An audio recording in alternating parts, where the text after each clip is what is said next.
My channel. இன்றைக்கி நம்ம சாந்தியாச்சி சமையலில் செய்ய போகிறது மாங்கொட்டை ரசம். அதுக்கு மாம்பழத்தை நான் வந்து கீத்தெல்லாம் சாப்பிட்டுட்டோம். அந்த கொட்டையை எடுத்து வச்சுருக்கேன். அதில் 2 கொட்டை எடுத்து வச்சுருக்கேன். உங்களுக்கு தேவையான அளவு எடுத்துக்கோங்க.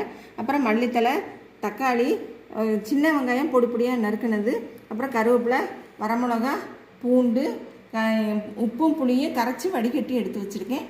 அப்புறம் பாசிப்பருப்பு வேக வச்சு அந்த தண்ணி மட்டும் எடுத்து வச்சுருக்கேன். நீங்கள் துவரம்பருப்பு கூட எடுத்துக்கலாம். அப்புறம் இது வந்துட்டு நெய் தாளிக்கிறதுக்கு, அப்புறம் வெந்தயமும் கடுகும் தாளிக்கிறதுக்கு, இது மிளகு சீரகம், இது வந்துட்டு நம்ம ரசத்துக்கு போடுறதுக்கு. வாங்க இப்போ வீடியோக்குள்ளே போகலாம். இப்போ முதல்ல மிளகு சீரகம் வெள்ளைப்பூடு இதை வந்து ஒரு ஓட்டிட்டு வந்துடலாம். சீரகம் அடித்து எடுத்தாச்சு. இப்போ அது கூடவே கருவேப்பிலை, வரமிளகா, தக்காளி அது போட்டிருக்கோம். அப்புறம் அந்த மல்லி தண்டு, இதுக்கு வந்து மல்லி தண்டு தான் ரொம்ப நல்லாயிருக்கும். இதே மாதிரி போட்டு பாருங்கள் எல்லோரும். இப்போ இதை வந்து அரைச்சிக்கிட்டு வந்துடுறேன். இப்போ நம்ம மாங்கொட்டை ரசத்துக்கு இப்போ இந்த அரைச்சி வச்சுருக்க இந்த விழுதை இந்த புளி தண்ணியோடு இப்போ கரைச்சி வச்சுக்கலாம். இப்போ நெய்யை காய வச்சுருக்கோம். இதுக்கு உருக ஒட்டி நம்ம வெங்காயத்தை போட்டு தாளிச்சுக்கலாம். நறுக்கி வச்சுருக்க சின்ன வெங்காயத்தை போட்டு இதில் தாளிச்சுக்கலாம். வெங்காயம் வந்து நெய்யில் நல்லா வதங்கிருச்சு, அரைப்பதம் வதங்கிருச்சு. இப்போ மாங்கொட்டையை போட்டு இதையும் ஒரு பிரட்டிக்கலாம். மாங்கொட்டை ரசத்துக்கு மாங்கொட்டை வந்து நல்லா பச்சை வாசனை போய் நல்லா பிரட்டியாச்சு.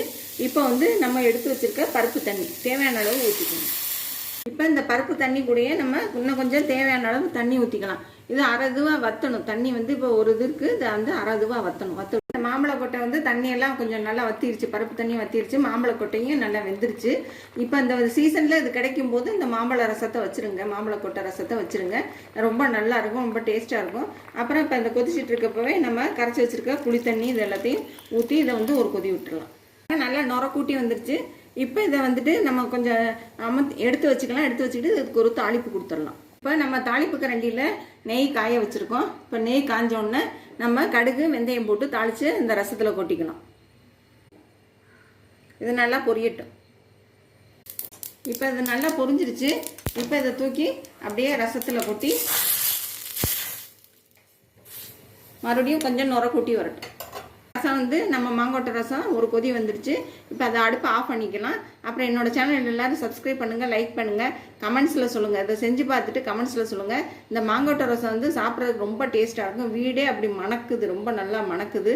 ஏன்னா இது நெய்யில் செஞ்சுருக்கோம். இதை இப்போ டிஸ்பிளேயில் வச்சுட்டு இப்போ காமிக்கிறேன். நம்மளுடைய மாங்கொட்டை ரசம் அருமையாக ரெடி ஆயிடுச்சு. இதுக்கு மேலே அலங்காரத்துக்கு கொஞ்சம் மல்லித்தலை போட்டுக்கோங்க. எல்லோரும் கண்டிப்பாக செஞ்சு பார்த்துட்டு கமெண்ட்ஸில் சொல்லுங்கள். தேங்க்யூ.